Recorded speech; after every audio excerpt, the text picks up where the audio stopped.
শান্তিনিকেতন মেডিকেলে যুবতী রহস্য মৃত্যুর ঘটনায় উপযুক্ত সঠিক তদন্ত ও ন্যায় বিচার সহ রাজ্যে নারী নিরাপত্তা সুনিশ্চিত করার দাবি জানিয়ে আজ রাজ্য পুলিশ সদরে ডেপুটেশন দিল প্রদেশ মহিলা কংগ্রেস। প্রদেশ কংগ্রেস ভবনের সামনে জমায়েত হয়ে মিছিল নিয়ে রাজ্য পুলিশ কর্তার কার্যালয়ে উপস্থিত হয় মহিলা কংগ্রেসের কর্মীরা। পুলিশ কর্তার হাতে তাদের দাবি সম্বলিত স্মারকলিপি তুলে দেওয়া হয়। এই কর্মসূচি নিয়ে মহিলা কংগ্রেস সভানেত্রী সর্বাণী ঘোষ চক্রবর্তী জানান, অত্যাচার, ধর্ষণ, গণধর্ষণ এটা চূড়ান্ত পর্যায়ে গিয়ে পৌঁছেছে। তার মধ্যে বিগত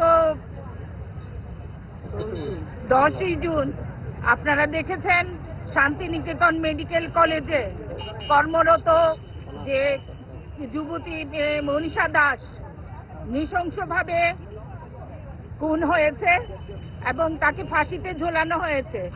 আমাদের আরক্ষা দপ্তরের লোকজন এবং মহিলা কমিশনের চেয়ারপারসন তথা বিজেপির মহিলা কমিশনের চেয়ারপারসন বলবো আমি, কারণ উনি কোনো রকম তদন্ত ছাড়াই এটাকে নিছক আত্মহত্যা বলে চালিয়ে দেওয়ার চেষ্টা করেছেন। এটা কার স্বার্থে? এটাতে আমাদের মনে হয়েছে এটাতে রহস্য লুকিয়ে আছে।